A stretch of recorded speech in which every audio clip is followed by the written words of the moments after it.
Meir, first of all, it's lovely, really is lovely to see you. Last time we saw you was in Tel Aviv. Um, to many of us, Meir, on a personal basis, you need no introduction.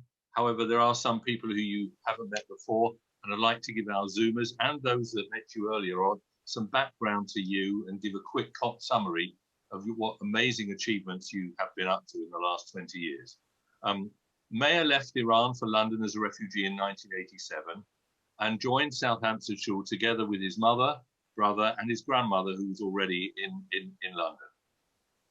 Following his education at Hasmonean and later at Culmer College, he graduated with a BSc at Salford University, an MA at Lancaster, and an MSc at Bristol. He's currently completing his PhD at the University of Haifa. His thesis deals with Iran's security dealings with the Soviet Union and Iraq between 1970 and 1979. He's been lecturing in Iranian politics at the IDC in Herzliya since 2012. He is the co-author of Ahmadinejad's, I hope I got that right, Meir, a biography, The Nuclear Sphinx of Tehran, which has been published in 4 languages. He's the most quoted Israeli expert on Iranian affairs in the international press and has published more than 100 articles on Iran and Iran-related matters for publications such as Foreign Affairs, Al Monitor, The Diplomat, The Guardian, and others. Meir's given lectures at more than 20 universities as a guest lecturer and spoken at universities in the following 5 languages: English, Hebrew, Persian, Spanish, and Portuguese. He's married with 2 lovely boys, I can testify to that having met them, and lives in Tel Aviv. Whilst this is an amazing CV, you are most importantly a graduate of the South Hampstead community. Thanks for joining us and welcome back. Now, I'd like to divide our talk today, Meir, into 3 parts. First of all, a short story of your personal journey from Tehran, from Iran through to Israel, and secondly, I'd like to deal with actually some background on Iran, because however much we know, we don't know enough. And lastly, on the geopolitics of Iran and the wider world. So let's start with your personal story. And my first question, your starter for 10, is what was life in Iran like pre-1987 and your arrival in the UK soon after your bar mitzvah, and why did you leave? Good evening, everybody. Thank you for the invitation. It's wonderful to be with you virtually. There's no substitution for seeing everybody in person, but you know, we live in special times. I arrived in the UK on Sunday, 15th of March, 1987, at 10:15 a.m. And before my arrival, it was in 1987. Life in Iran for me as a 14-year-old child, I lived in a middle-class neighborhood. There were very little Jews in my neighborhood. There was a synagogue near, but there were very few Jews. I got along very well with my cousins, with my Muslim cousins, if you want to put it. My neighbors, my Muslim neighbors, they, you know, I really, in a way, I really felt very, very much part of Iran. But on the other hand, I also desperately wanted to leave that country for a number of reasons. One of them is that for 5 years, they refused to give us an exit visa because we were Jewish. And when somebody refuses you something, you want it even more. And also the kids in my class, my Jewish school, they were disappearing. They were, you know, somebody sitting next to you, and then they wouldn't come to school one day. You'd say, okay, they're sick. 2 days, 3 days, and then you realize that they've either been smuggled out from Iran via the Pakistani border, or they've gone to Austria. So people were leaving, and you know, it was becoming, and the war with Iraq was continuing. And I was almost 14 years old, and you know, at the age of 15, they don't allow boys to leave, because then at the age of 18 they can go to the army. So in one way, I felt very much, I really loved my Muslim friends. I was literally, you know, brought up part of my life by my Muslim neighbors. My parents had a pharmacy, and in the evenings there was nowhere for me to go to. And I used to go to my Muslim neighbors, and I didn't feel any anti-Semitism. But at the same time, as I said, you know, everybody was leaving, and Iran life was becoming very hard. So as a Jew, I didn't feel out of place in Iran, but at the same time, um, it was time to leave. It was really time to leave, and everybody in my synagogue, they were leaving one after the other. Just to give you an example, in '87 there were 25,000 Jews in Iran. Now there are 8,000 Jews. So that was life in Iran. I was comfortable. My father, who had a pharmacy, but I was only 14. You have to remember, my father, who had a pharmacy, he felt more anti-Semitism. He dealt more with the Iranians, but for me, it was okay. Meir, I mean, it's very interesting. Perhaps later on there may be some questions on your life there, and what sort of life the 8,000 that have remained, and what sort of life they have as a Jewish life. But let's move on. On your arrival in the UK to join your grandmother and your uncles, what did you find here in the UK? What were your impressions of London, and what role did South Hampstead play in your settling down and finding your feet in the UK? I arrived on a Sunday, and and on the next Shabbat I went to shul because my grandmother had been going to South Hampstead shul, and though I was looking forward to it for a number of reasons. First of all, because shuls in England start at 9 a.m. In Tehran, they start at 6 a.m. I had to drag myself out of bed, or my father used to drag me out of bed to go to shul in Tehran. In London, luxury at 9 a.m. My God, that's easy peasy or easy street. So I come to the shul, I enter, and as soon as I enter and I sit down, I hear this tone. Somebody is praying. It turns out it was what's his name, Monty Richardson, and I was shocked because I learned Hebrew in Iran. I could read Hebrew, but this was a completely different Hebrew. For a moment I thought, oh my God, the evolution of Hebrew pronunciation must have skipped one of us by. It's either you or it's me, because the guy was saying "boy ruch aiso." So, but hang on a minute. This is a tough. Tough is a te in Iran and in everywhere else is a te. And here this guy was saying "say boy ruch aiso," and then also this oi, boy ruch adonoi, and it's, hang on a minute. This is not. This cannot, this is not Hebrew. And in Iran, you correct people if they make a mistake, but there was no way I was going to correct him. And then I noticed he had some cotton buds in his ear. Okay, so I thought, he's praying like this because he's probably deaf. He can't hear himself, so he's just praying like this because he can't hear himself properly. And then the next guy came, and I thought, oh my God, I'm completely lost because I don't, this the Hebrew pronunciation is completely different to the world that I knew. And it was very, it was a shock, to be honest with you. And as I got to know the shul more, I found other, in terms of the shul specifically, I found other, you could say, cultural gaps. Look, in Iran, where you're from is extremely important. Where your family are from. It doesn't matter if they come from. Doesn't matter where they come from. Where you are, in order to show that you're someone who's proud of his heritage, and it's very important to be proud of your heritage. You know about where your grandparents come from, and you know about that place. But in the shul, I used to speak to people. I used to ask them, where are your grandparents from? They would say Poland or Russia, or back then it was mostly Poland or Russia. But that was about it. They wouldn't. I didn't have. They didn't talk about anything else. Many of them didn't know, or many of them didn't show an interest, which was a big surprise for me because it goes, I didn't know why. Of course, we know now why, because of the anti-Semitism, but that was another bit of a culture shock. But, that's regarding the shul. I mean, there were other situations where it was there was some really funny incidents in terms of, well, not funny for me. For example, in Iran, when you go to someone's house, you offer 3 times, okay? You're not supposed to, on the first 2 times, you're not supposed to accept because you have to show dignity and self-control. So when someone says, please eat, you say, no, thank you very much. You say, oh, please, come and eat. Second time, you say, no. When they say third time, you say, yes, I will eat.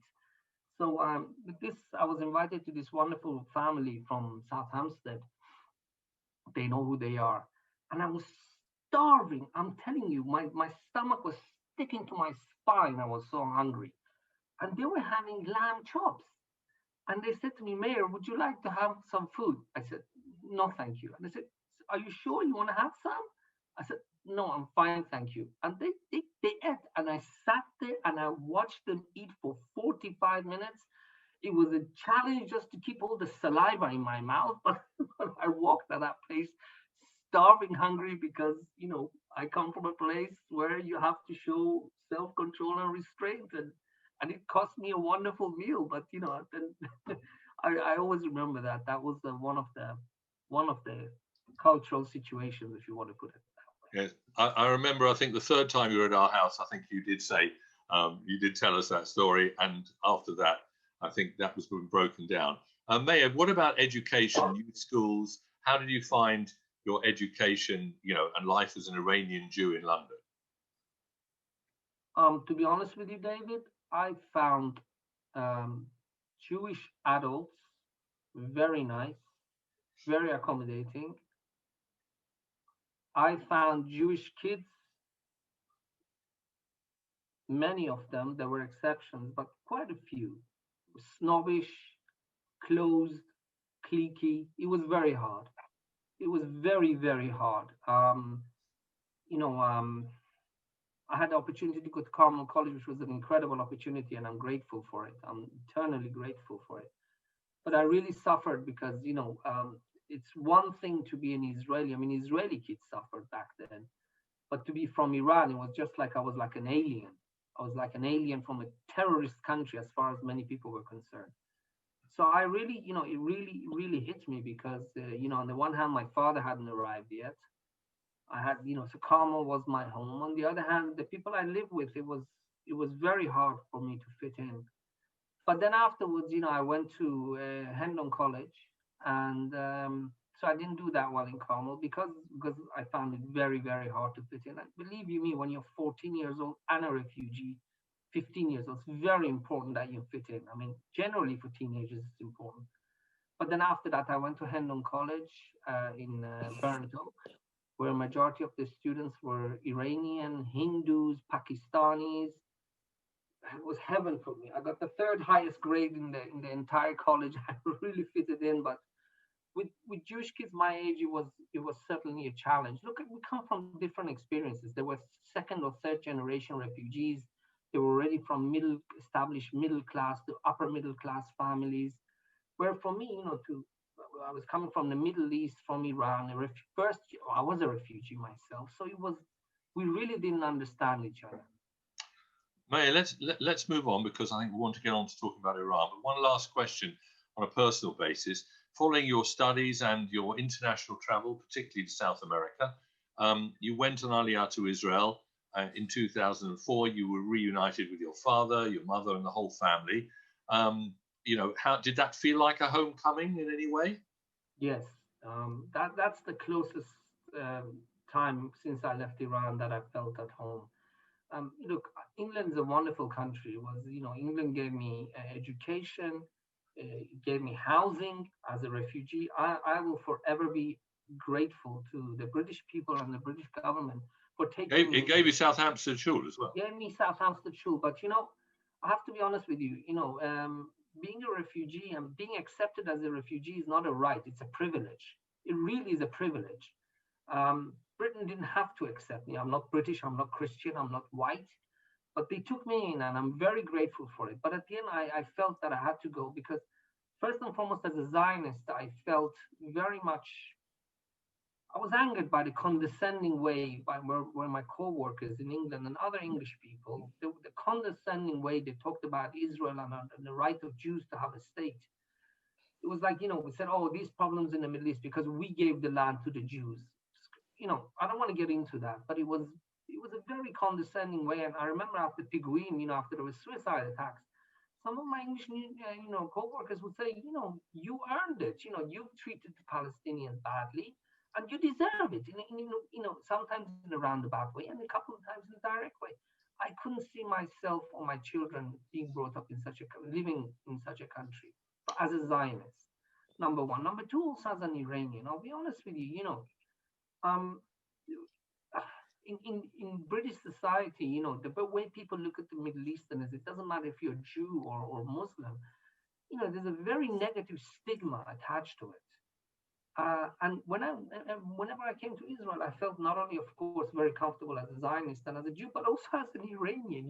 They have a much more better understanding and knowledge of Iran in Israel than in the UK. Maybe it's because of geographical proximity, maybe because of our history, but also as a Middle Easterner, I felt much more real at home here. In England, if you get excited, people tell you calm down.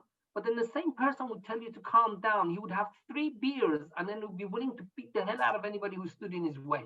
I found that a little bit confusing. And again, I just, it was time for me to go. And I really feel like being home here, despite whatever challenges they are living in Israel. Okay, Meir, let's move on now, because obviously we want to cover quite a lot of ground. Each one of these subjects could be the subject of a separate talk. Recently, we were lucky enough in England to see a most amazing, or those who watched it were fascinated by Samira Ahmed, who's one of the BBC presenters, programs on the art of Persia. And it opened up a completely different perspective on the history of Iran and the Persian people. So my question for this section, for this whole section, just one question, and then I'll hand the floor to you, is perhaps you could give us a brief potted background of the influence of the history and geography of Persia and Iran, so that we can have a deeper insight into why they are and why they behave, who they are and why they behave in the way that they do today. Okay, we've got 10 minutes for that, so I'll try to get in as much as I can in 10 minutes. No, you can take a little bit longer if necessary. Okay. I think. I'm a bit of a yekker, so I've got a clock here just to make sure everything's Good. everything's on time. Look, the general perception of Persia, Iran, is the way we see in Persepolis, grand empire, the wonderful Persian Empire. It ran from the Nile to India, all the way up north. That's the general perception that we have of Iran. But in reality, one second, reality is different. Iran.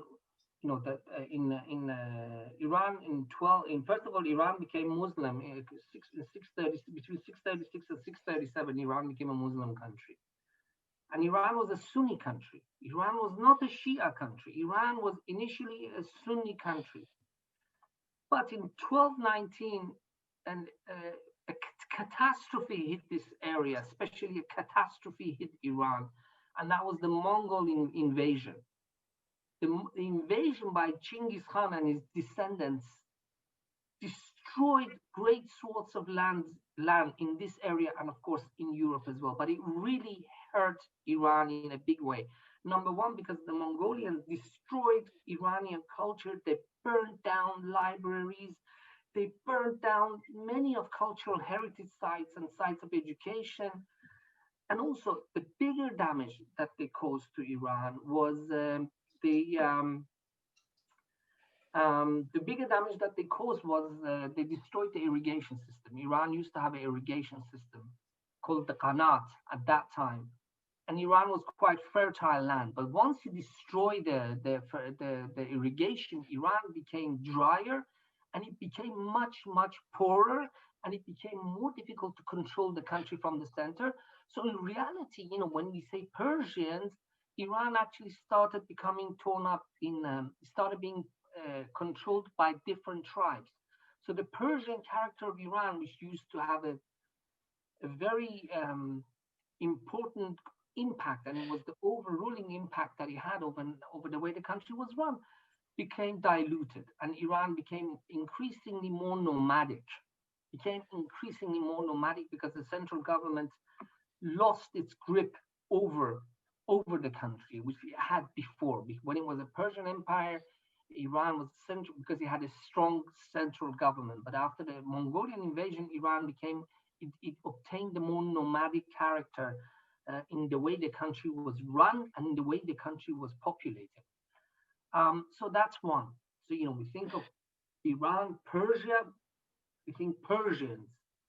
not after the Mongol invasion and the way the central government was weakened. And when a country becomes nomadic, it becomes weaker. We see it in Arab states in this region.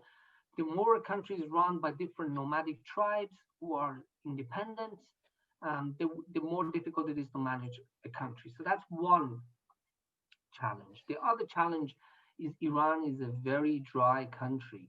Iran is a very dry country. Majority of the rain you get is in the north. You see everything in between this area. All of this area is dry. What happens when a country is dry? May, do you want to share screen to show the map? Sure. Sorry. I'll do that now. Yeah. Sorry. Thank you. Okay, you can see it now, right? Iran is very, very dry country. What happens when it's very dry? It's very difficult to, it's difficult for agriculture. It's very difficult in terms of, there's a lot of warfare and a lot of instability over land, over water. You have nomadic tribes before who were fighting over water. And now you have, today Iran is still a dry country, and it's getting even worse because in this region we generally have a drought. So Iran is an inhospitable country. I mean, let me just give you an example. The average rainfall in the world is, I think, 1,100 millimeters. In Iran, it's something like 300 millimeters. So it's a third or even a quarter, 25% of the average rain that you get. So it's a parched country that has created an environmentally unstable in terms of food security. It's also very unstable because another problem with Iran, apart from the fact that there's little water, is that majority of the country is either mountains or desert. Look at the topography. Look at the topography here. You cannot plant wheat or food on mountains. You certainly cannot do it in deserts. And the reason why we have desert in this area is because these mountains, the Alborz in the north and the Zagros, they stop all the clouds that bring the rain to this part of the country. So Iran is also a very mountainous country, and it's a very, very difficult, not just because of lack of water, but also because of the way the mountainous and its desert character. It's a difficult country to provide food. So there's little water, there's little arable land. And to top it all, Iran it sits on a seismic part of the world. Look at this, the northern part. So it's bad enough that you're a country that has little water, that is mostly mountainous and desert, so you can't plant food. You can't you can't grow food. It brings a lot of fighting, brings a lot of instability. People are constantly moving, and to top it all, you're also sitting in one of the most seismic areas of the Middle East. I think the only country that's sitting on a seismic map of the Middle East, seismic hazard map of the Middle East, is Turkey. There have been numerous earthquakes in Iran, and every time something like 15,000 or 20,000 people die.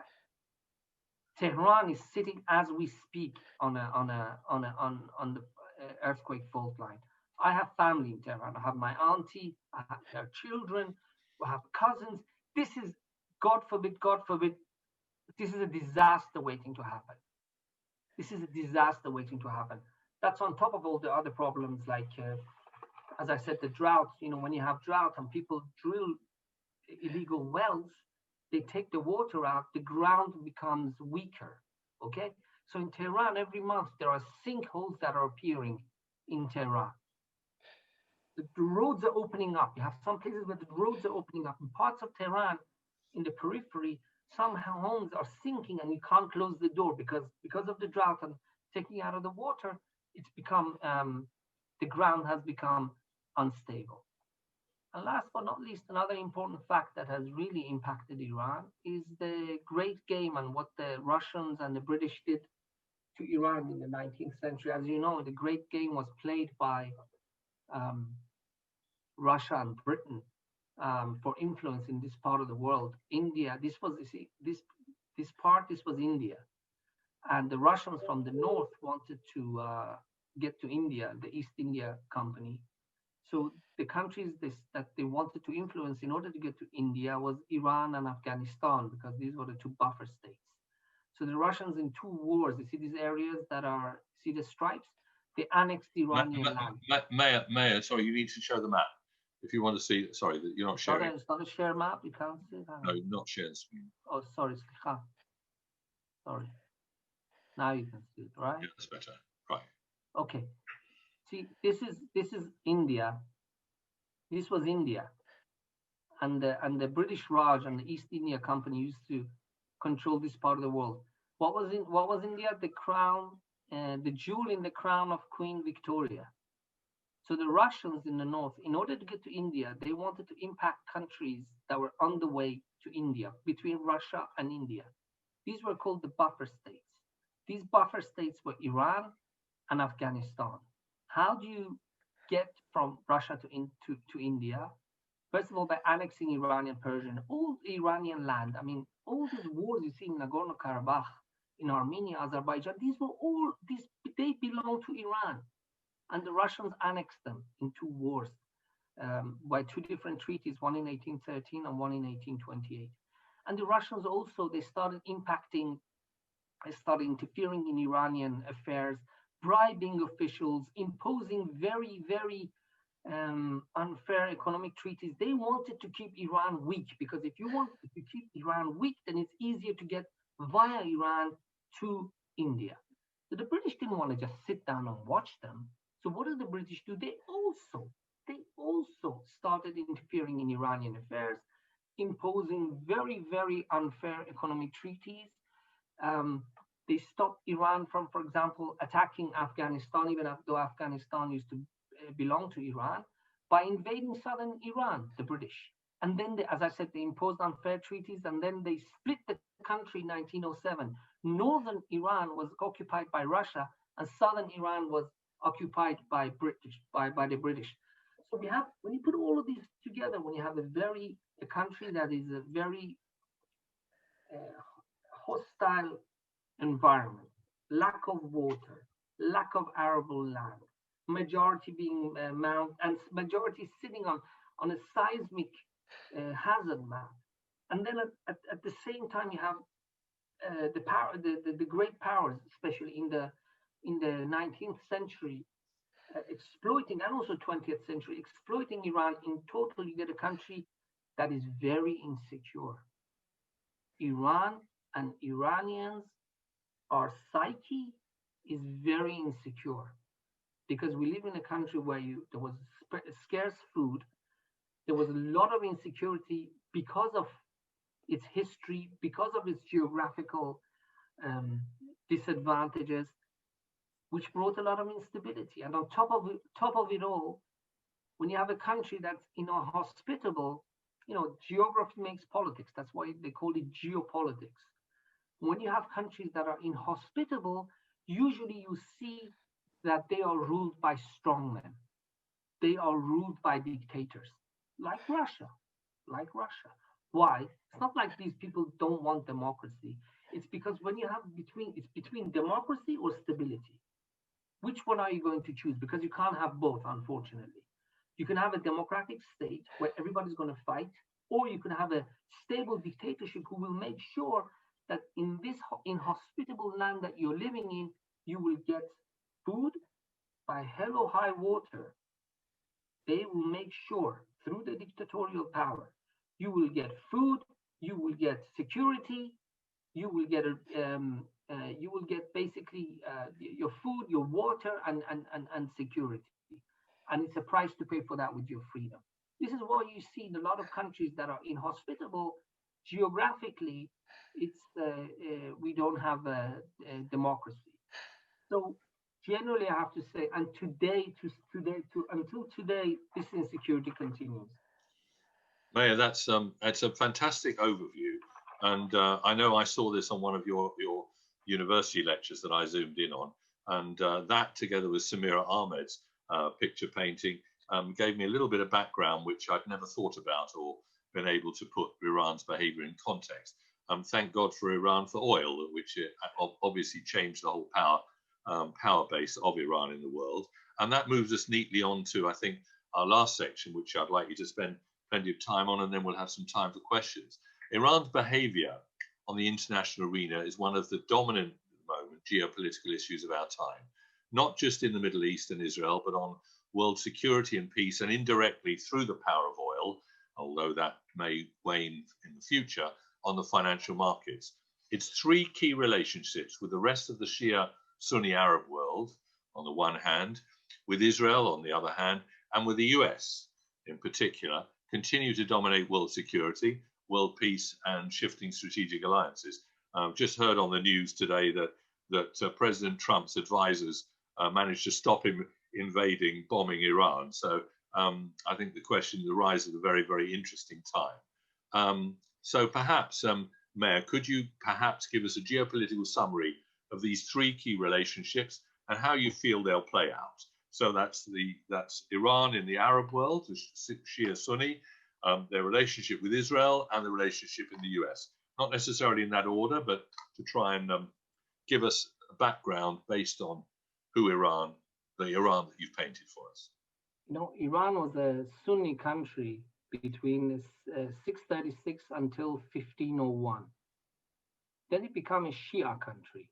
Why did it become a Shia country?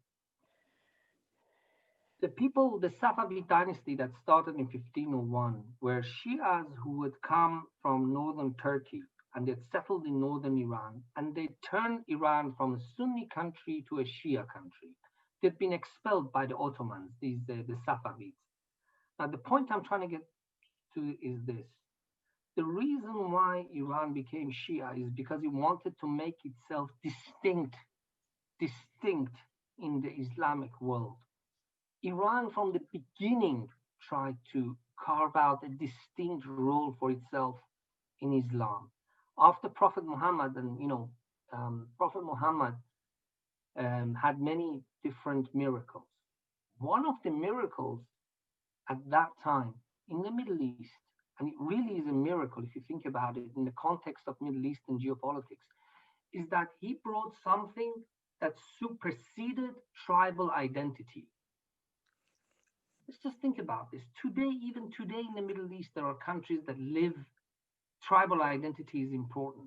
But he brought a religion, he brought a new religion that superseded tribal identity. At that time, within that context, in Arabia, in the deserts, where it's even more inhospitable to live than Iran, that was in itself a miracle that he managed to do that Islam superseded the tribal identity. This is why the members of his own tribe, Prophet Muhammad's tribe, the Quraysh, tried to kill him. Now, after Islam, after the death of Prophet Muhammad, after Islam arrived in Persia, the Persians already tried to make the mark on Islam. They financed the uprising of the second dynasty after Prophet Muhammad, the Abbasids. It came from Persia. And the Persians were very important in the court of the Islamic rulers in Baghdad. The Persian language and the Persian bureaucracy was adopted by the Arabs. But slowly, Persian role and Persian character in Islam was being diluted. Now, when this new dynasty came, they thought, how are we going to stop Iran being swallowed up by the Sunnis, by the Sunni world? Especially at that time, who was the Sunni superpower? It was the Ottomans, which is Turkey today. How are we going to stop the Ottomans swallowing up Persia? We'll make it a Shia state. They are Sunni, we'll become Shia. Now, this is one of the reasons why Iran adopted the Shia identity. In fact, if you look at it, for example, Azerbaijan, it's very interesting. You see the recent wars in Azerbaijan, in Nagorno-Karabakh. The Azeris, they are the ethnic cousins of the Turks, but the Azeris are Shia and the Turks are Sunni. And this is one of the reasons why the Safavids made Persia, including Azerbaijan, Shia, was to make sure that they're not swallowed up, because it would have made it very easy for the Turks to absorb Azerbaijan. Now, Shia religion is a very progressive religion compared to Sunnism. In Sunnism, you cannot give new interpretations to the laws of Islam. In Sunnism, it's the Quran and it's the Hadith. What's Hadith? We have in Judaism, Torah Ba'al-Peh. You have what Prophet Muhammad said. That's it. In Shiism, you can give interpretations, new interpretations on Islamic law based on maqam, a place, and zaman, or zman, time. So as time goes by, you can give new interpretations to Islamic laws. So that makes it easier also to manage a country that is progressing in time. Now, Iran has tried to use its Shia identity and also tried to use its Persian identity, but today more its Shia identity to advance its geostrategic and geopolitical interests in the region. And it's failing. It's failing. In the Middle East of today, what people are looking for, you can see time and again in different surveys, people are looking for good management, people are looking for good governance, people are looking for responsible governance. Countries such as UAE, which is not a democracy, are getting top marks in different Arab countries. There are far more Arabs, Sunni and Shia, who would rather live in the UAE, in Dubai, than they would rather than in Tehran. The Middle East is changed. The socialist religious slogans. I mean, it's a whole different conversation. I can tell you how actually Shia and communism, the concept of the downtrodden and helping the poor, are very compatible, but that's a different point for another day. But today in the Middle East, before Iran tried to use the Shia identity to advance its interests, but because the way Iran as a state is being managed today, we see that today Israel is aligned with countries such as the United Arab Emirates, such as Saudi Arabia, who have strong, thriving economies, and Iran is aligned with bankrupt states like Assad, Syria, like Hezbollah in Lebanon and in Iraq. So the concept in trying to use Shia to advance Iran's geostrategic interests is now failing. Iran was initially successful, but it failed. In terms of Israel, the Iranian regime today is run by an anti-Semitic Holocaust denier called Khamenei, basically. And because in Iran you have government and you have regime, two systems. It's a dual system, but the government sits underneath the regime. The regime has more power. In Iran, every serving president since 1989 has at one point or another tried to come to terms with Israel because they realized that you cannot continue like this. You had Rafsanjani, you had Khatami, you had even Maud Ahmadinejad, the Holocaust denier. Even Maud, the man who put Mad in Ahmadinejad, even he also at one point tried to bring some kind of a normalization in the way Israel is discussed, that this is not the biggest problem that we have. But the regime in Iran cannot continue. But the regime in Iran cannot change. Khamenei cannot change.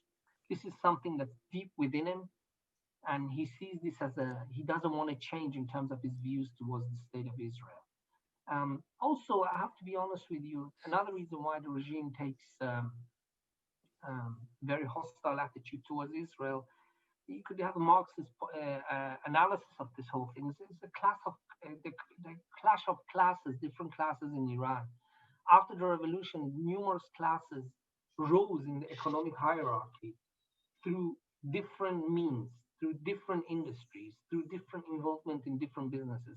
One of those is in the industrial complex in Iran, defense industrial complex in Iran, which is in charge of producing weapons, which is in charge of, finding influence for Iran abroad.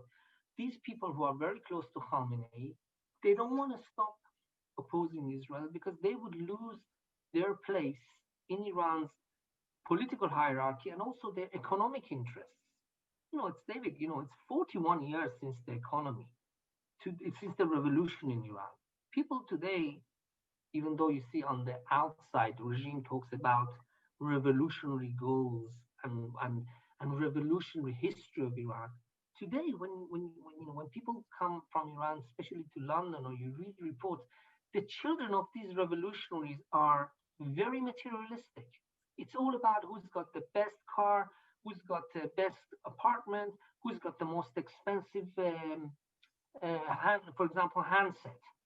And for these people, maintaining their economic status is the most important issue. And some of these people, some of the regime elite, maintain their economic status by holding on to by holding on to the economy of Iran and controlling it. And how do they do it? Through isolation. The more Iran rejects Israel, the more Iran is isolated, the less foreign investment there is in Iran, so the more these people can control the Iranian economy. In terms of the US, I mean, I'm maybe talking, I've got 10 minutes so far. The Iranian regime believes that the Soviet Union fell apart because it became friends with the United States. The Iranian regime believes that the Soviet Union was not destroyed by the somebody please put it on mute. Thank you. The Soviet Union was not destroyed by US bombers. The Soviet Union was not destroyed by the CIA. What? The Soviet Union was destroyed by the moment it stopped being a revolutionary anti-American state. Because as soon as Gorbachev opened up the gates to America of friendship, gates of friendship and diplomacy, the Americans, please note this word, infiltrated the minds of the Soviets with ideas such as democracy, human rights. And this is what destroyed the Soviet Union. And Iran does not want to go down the same path, which is why the Iranian regime maintains an anti-American stance. This is despite the fact that Iran, in fact, has one of the most US-friendly populations in the Middle East. Meir, that's an incredible, quick trip down the world of the geopolitics of Iran. And it's fascinating there. I'd just like to ask you a quick question, and that is one last question, and then perhaps give the floor chance to give their questions. My final question, really, to you, Meir, is looking into your crystal ball. Are there any optimistic signs for the future? Is the regime toppleable or changeable? And where do you see any possible chinks of optimism? I can't, David. I'll be honest with you. I can't see it. This is a regime that has been helping Bashar al-Assad. We know Bashar al-Assad has killed about 500,000 of his population. It has gassed, killed, tortured. The Iranians have learned, basically. The 1979 revolution, the Shah of Iran did not fall. The Shah of Iran decided to go because he did not want to build his monarchy on the blood of Iranians, and he said so. The current regime is willing to spill blood. I hope I'm wrong, but let's just say a year and a half ago, they killed 1,500 people in the space of 3 weeks. This is a very brutal regime, David. You and I cannot imagine what it's like. You get arrested. It's not like in Israel or in England, you get arrested and you can have a lawyer and your parents know, or your family know where they took you. In Iran, you disappear down a black hole. And also, I think the Iranian public is devastated by the economic impact of mismanagement and sanctions. People are becoming more aggressive and more distrustful of each other. They're turning, because they can't turn their anger to the regime because they're scared, they're turning against each other. There was this incredible statistic the other day. Some Iranian official said, in Iran, there are 80 million people. There are 16 million court cases. 16 million court cases in Iran. Iran has never seen such high rates of divorce. Iran has never seen such high rates of opium usage. That includes Jews, by the way. Jews, they live in the same neighborhood. We are part of the fabric of Iranian society. Never seen such high rates of rape. It's becoming very, very unsafe for women. it's just Iranian society is being torn apart. It is being torn apart, and people are becoming not just becoming less religious. People are just don't believe in anything. You know, are losing their morality. So, in terms of Iran, I can't say it. To be honest with you, I would love to. Every time I come to London and I speak to Iranians, I have to be honest with you. You know, recently there was this Iranian champion wrestler. Um, they caught him. There was a whole campaign, massive campaign, for him to be freed just because he took part in a demonstration, and the Iranian regime hung and killed him. I cannot begin to tell you how devastating that was for me. Even though even though I'm not in Iran, people are torn apart and people are very scared. This is one of the I think this is one of the most darkest periods in Iranian history. Meir, that's pretty dark. There's just one question that came through on the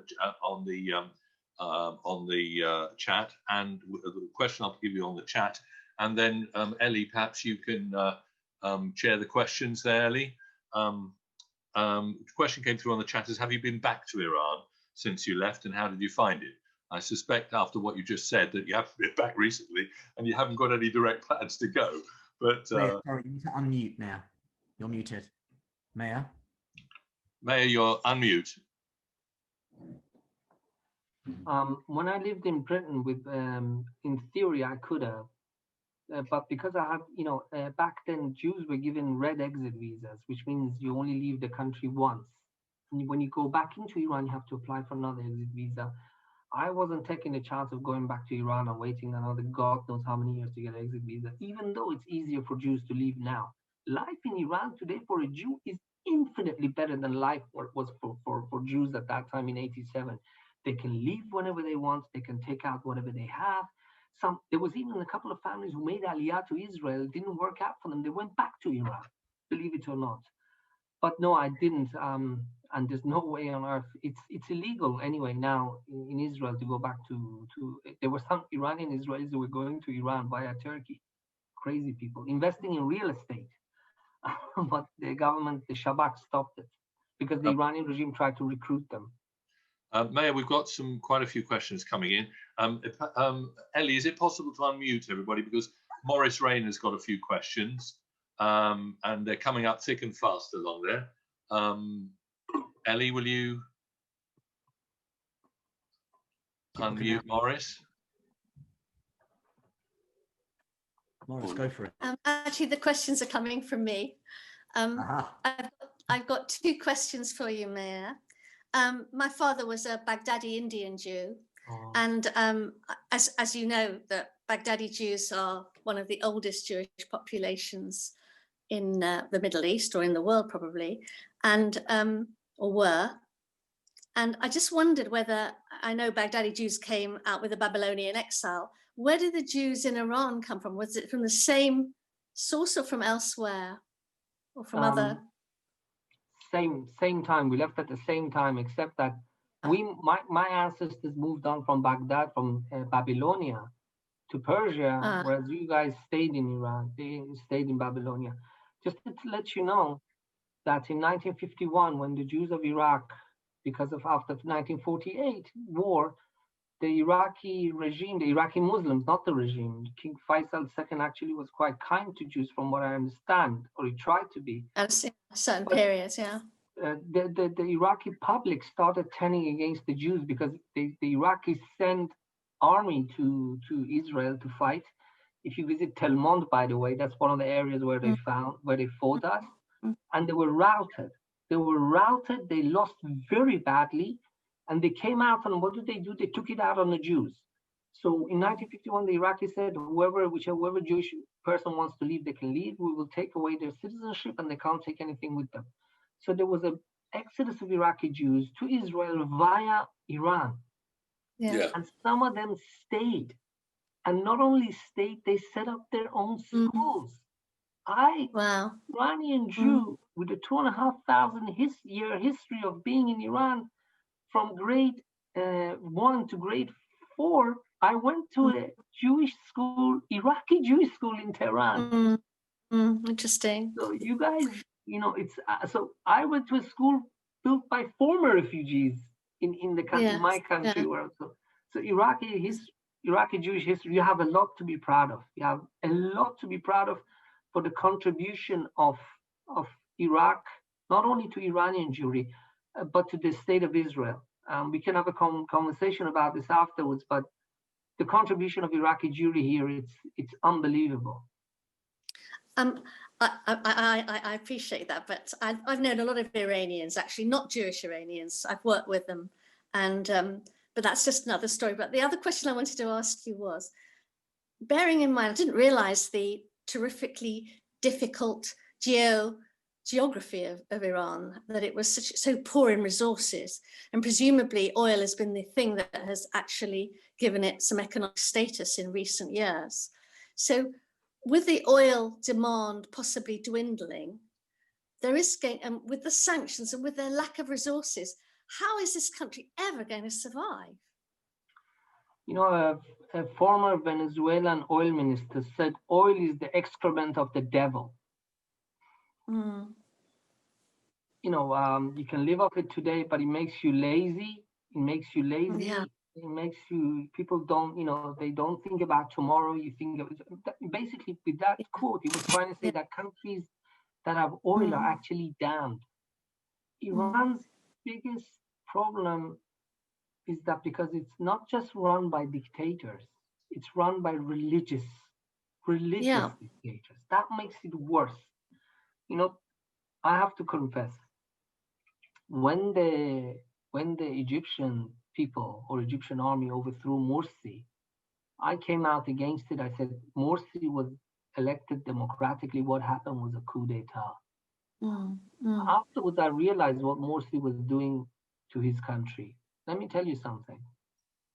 It's much preferable to live under a secular nationalist dictatorship than a religious democracy in this region. Yes. Yeah. And for a number of reasons, because the religious democracies, they come through power to one man, one vote, one time, and that's it. They stay in power.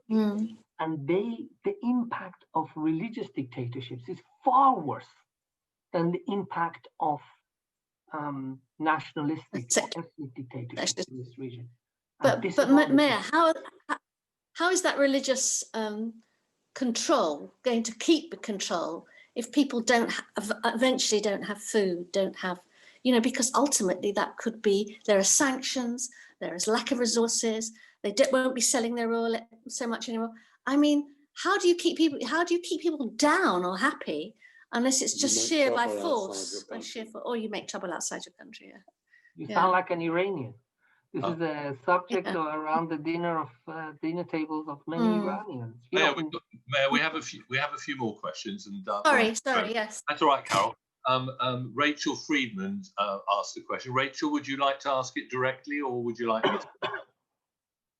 Rachel, are you there? Try. Hello. Hello, Meir. Very nice to meet you. Thank you. I come from Mashhadi Jews. All right. I wasn't born there. I was born in India. The Jews of Mashhad were Anusim. They were forced to convert to Islam in the 17th, 18th centuries. There were many pogroms. 19th also. Sorry, 18th, 17th and 18th. Yeah. And then Nadir Shah brought the Jews to Mashhad to look after his jewels, but he was eventually killed. And I know from my family's history, grandparents, great-grandparents, they used to travel to Russia, to Afghanistan, to Bukhara, they were merchants. Unlike the intellectual Tehranis, the Mashhadi Jews were not fortunate enough to have all that education, so they became merchants. And I have even read that the British used to send these Jewish merchants over to Russia to spy. This is before the Bolshevik Revolution. They wanted to know what was going on. And I know some relatives were going over and bringing back information for the British. So as you said, the British were really, really playing games in that area. First of all, in terms of anti-Semitism, the Mashhadi community, if I can just share the screen for a moment here, just to show you, this is a very, very sad story, unfortunately, what Mashhadi Jews went through, but partly was because of, let me just show you. You see this area for our son, you see that's Mashhad, can you see it? Yeah. Where I'm hovering? Yeah. Basically, when Iran tried to capture Afghanistan and the British invaded southern Iran and thus forcing the Iranians to withdraw twice. Iran tried in 1837, 1856. In 1856, after Iran lost, they took it out on Mashhadi Jews, basically. Yeah. Iranian authorities took it out on Mashhadi Jews. They forced them to become Muslim. Many of them didn't stay Muslim. They stayed on appearances of Muslims, but they practiced Judaism at home. Some of them made Aliyah in the early 20th century. My grandparents, yes. It's the story of Mashhadi Jews. Nobody, no community in Iran has gone through what the Mashhadi Jews have gone through. But what is amazing, and I'm very privileged to have been part of that legacy, where they observed everything in secret. They had schools, they had tunnels between houses, and to this day, everybody is observing Judaism, and most of them are Shomrei Shabbat and keeping kosher. They knew to find practical ways to keep the kashrut, even though it was forbidden to have kosher meat. My brother, when he was 15, he became a shochet, so he could slaughter a chicken in Mashhad, and that the family could eat it. So they always found a solution to all those problems. Unfortunately, Mashhad has a bad reputation, not just for anti-Semitism, also because of the way they treat the women. But of course, the Khamenei is also from Mashhad, so it's kind of a... Oh dear. Meir, can we open the floor? Are there any other questions that people would like to ask Meir? Just incidentally, the Dalton wine, the family behind. It's my brother. That's Matt. Right, we're all from Mashhad. I know the story from your uncle, father, brother, Matt. Matt. I know the story my from brother. Matt, and most people. There are a good number of people here who know Matt from Herzliya as well, and from many of his stories when he lived in London. So and his brother. I'll send him a recording. Right. Well, please give him all our love. Thank you. Is there anyone else who's got any questions for Meir? There's one that's come through from Martin Kurzer. Lovely. Another exile from South Hampstead. He made a different kind of aliyah. Although he made Yurida. Read it out. Are you going to speak? Please do. I was just going to read out my question. Meir, from the fantastic talk, thank you very much. But from your last description of Iran and the way, and as our last speaker mentioned, this country which is suppressed so much, it really sounds like it's ripe for revolution. I mean, you say it's not going to change, but people aren't going to put up with this for much longer, are they? Do they have the means for a revolution? People are sick and tired of it. I mean, people hate the regime, and the regime even knows it. The regime tries to sometimes provide some subsidies, etc., but it's basically what we have is number one, it's a population that's very, very tired, and a population that's very, very depressed. That's another major problem in Iran, depression. I mean, the fertility rate when we left Iran was like 6 children per woman in 1987. Now the fertility rate is 1.4 per woman. So the Iranian population is shrinking. So when you have a population that's becoming depressed, it's losing hope, and a regime that's willing to lose force, willing to use force, we're going to see periodic. I hope I'm wrong. I mean, God Almighty, how I would love to be able to speak to you from Tehran soon. But the way we look at the regime has a very sophisticated security apparatus. It has experience, not just from Iran, but also from Syria. I don't have a lot of reason to be optimistic, to be honest with you. I think what is important is that in Israel we have a change. For many years, the Iranian regime financed the killing of Jews in Argentina in 1992. It bombed our embassy in 1992. We did nothing. It killed 27 Israelis. It killed 85 Argentinian Jews and Israelis in 1994 in the Amir. We did nothing. It was financing Hezbollah. We were fighting Hezbollah. Now, since 2012, we are hitting Iranian targets in Syria. And let me tell you, the Iranians take Israel seriously. Now they take us very seriously. They take us more seriously than Trump. Meir, we've got 3 more questions come through, so I'll give you the 3 questions. The people may want to ask them directly, but if I give you the questions, you can sort of deal with them. What will happen to Iran when the present leaders die? I assume that's the regime ones.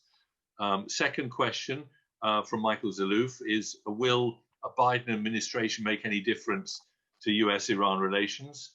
And the third one from someone called Aaron Turner, don't know him. Oh, wow. Right. Meir, could you please comment about the nuclear threat? I think the first question was from Robert Nyman, I think. Right. So those are the 3 questions. If you want to answer them in order or not in order in any way. It's a virtual Turner party here. Let me start with the nuclear threat.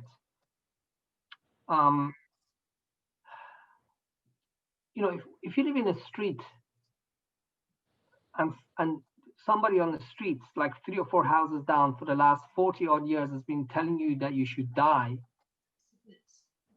and you should be eliminated off the face of the earth, you wouldn't want that person to have a dagger or a kitchen knife, never mind a shotgun. I don't think the Iranian regime would use a nuclear weapon against the state of Israel because we have a very strong nuclear deterrence. And I'll just leave it at that. But at the same time, because of the way the Iranian regime has reacted so far towards the state of Israel, the Iranian regime must not be allowed to have a nuclear bomb. And from the way I can see it now, the Israeli attitude is by hook or by crook, we will make sure they will not get a nuclear weapon. And as much as I don't like Netanyahu, and that's an understatement of the decade, I think, the recent line that he's taken to make sure that Iran must not have nuclear weapons. Some people say there's been some Mossad operations in Tehran, in Iran, that they, Natanz, there was a secret explosion. There was an explosion at the Natanz enrichment plant. Some people attribute it to Israel, I don't know. But if it was, then it's a clear line that the state of Israel will not allow the Iranian regime to have nuclear weapons. And it will continue if Netanyahu, please God, inshallah, loses in the next elections. This is something that we have complete consensus over in the state of Israel. If Gantz is elected, no matter who is elected in the state of Israel, this is going to be the issue, one of the issues. Of course, we have other issues in Israel, as you know better than I do. So Iran is a threat. It's not an existential threat. Don't buy this stuff that Israel, we're not some, shrinking violet. We're not, Israel is Israel and Israelis, we're not gun shy. But, it's not an existential threat, but it's a threat that must not be allowed to materialize. Israel made the right decision to bomb the Iraqi nuclear reactor in 1982, make the right decision to bomb the 2007 Syrian reactor, With Iran, we're trying to stop it with sanctions, and if there are any operations, I don't know. But this is something that we are not going to allow to happen. In terms of the Biden administration, Mr. Michael Zalouf, another famous Iraqi I had the pleasure of meeting, a real mensch. I don't know what's the Iraqi for mensch, but he's a real mensch. The Biden administration, it's a Mike, no one knows. No one knows what they're going to do. We are worried. In Israel, we are worried about what he's going to do because, you see, Trump did everything that was basically Trump tried to reverse everything that Obama did. Now, I don't know if he did it because he's a racist or he's not. It doesn't matter. Whatever Obama touched, he tried to turn it over. If Biden will want to do the same, then we're going to be in trouble. So it really depends from now until he appoints his people, he appoints his advisors, he comes up with a policy. It really depends on the Friends of Israel, their ability to convince Biden to make sure that if there's going to be a nuclear deal with Iran, that it's going to be improved. That it's going to include things regarding missiles, regarding sunset clauses. I don't want to send you to sleep with all the technical stuff. So number one, we don't know, Mike. But number two, it really is up to us to try to present a win-win picture, to try to bring Biden along. Just to end that point, I think the way Netanyahu treated Obama was disgusting. We worked against President Obama, and we must not do that again. That was a huge mistake. So I hope that we've also learned our lesson, and we're going to work with President Biden. With regarding the present leader Dai, China was a communist state. China was an anti-American state. China was more communist than the Soviet Union in terms of its fanaticism of communism. People talk about Hitler and Stalin killing people. Mao Zedong killed more people than Hitler and Stalin. In the Great Leap Forward in the 1960s, he killed between 45 million to 60 million Chinese people. 1 million were killed by bullets. Others were starved to death. Mao Zedong died. His replacement, Deng Xiaoping, came to power, realized if China wants to have power, you cannot stay a backward country. So he changed, and there was a whole opening of a Chinese economy to America. Will this happen when Khamenei dies? People are hoping, but it's really difficult to foresee. It's such a, the way the regime chooses its successor, it's so secret. It's, trying to predict who will be. It's like driving in a dark road at night with no lights and no headlights. We just can't. It's just impossible to tell. Meir, I can't see any more questions on the chat. But are there any other of our Zoomers who've got any questions for Meir?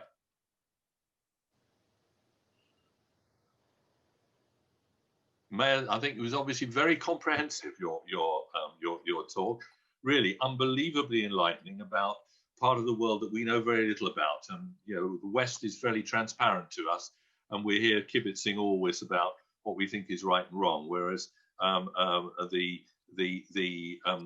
East for us is something that we only read about in imperial books and know very little about. So the fact that you've actually given us this introduction, this overview,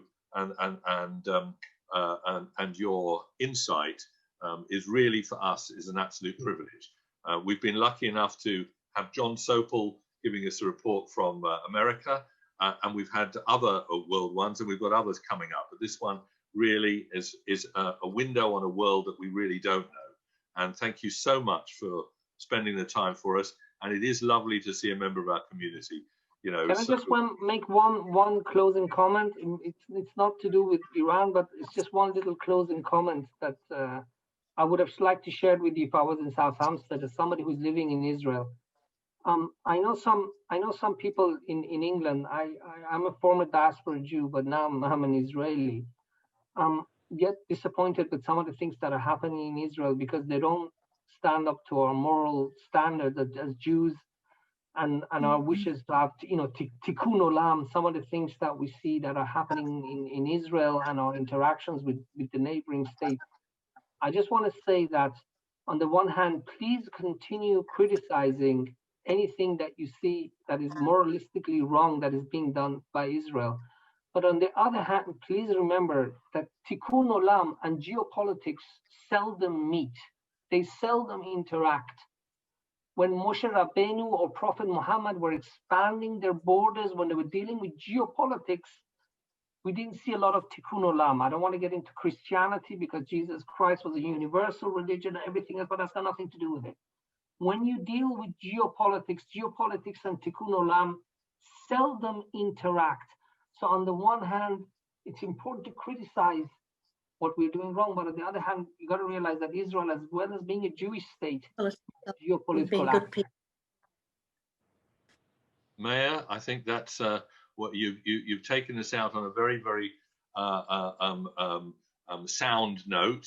I hope, Meir, that we can see you back again when we can all travel. We'll look forward to seeing you in Israel. And if any of our members want to speak to Meir directly, Meir, do you mind if we publish your email address? Of course. And Want to put it in the chat box quickly? Right. Go on. Meir, do you want to type it in the chat? Otherwise, I'll paste it there. Okay. And I would recommend, if anybody, when they're in Israel, wants to go and see Meir, as I said, you've got a lovely wife and two gorgeous children, and I'm sure we'll meet you in Tel Aviv wherever you want. And Meir, Michael Zaluf has a place in Herzliya, so next time you're lecturing at IDC and he's in Israel, you can arrange to go and see Michael. He's Iraqi, it's great. My Iraqi neighbors. Yeah. Ellie, if you want to...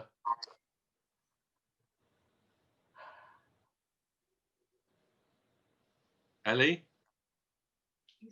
All right. There's email in the box. Thank you so much, both Meir and David. Thank you. Each of you are wonderful, and together you're the dynamic duo. And my love to your father, Eli.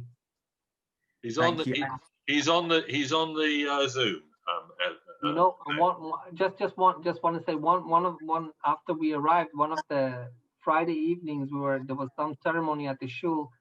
And, you know, my father was just arrived in England and was meeting all these South African Jews who were just so friendly to him. And he said to my mom, why did we come here? Why didn't we go to South Africa? Just look at these people. They're so friendly and nice. So, you know, we have the South African contingent of South Hampstead is tremendous. Somebody actually posted a message earlier about why you didn't choose a Sephardi synagogue, but I think that's the beginning of your next talk to us. No, I'm happy with what I chose. I'm very happy, trust me. And so are we. You're still part of South Hampstead. Thank you. Oh, and by the way, for those of you who knew Meir's younger brother, Moise, remembers him. He recently got married in Israel. So that was nice as well. We send them all our best. Okay. Thank you. Thank you so much, Meir. David, thank you, everybody. Laila Tov.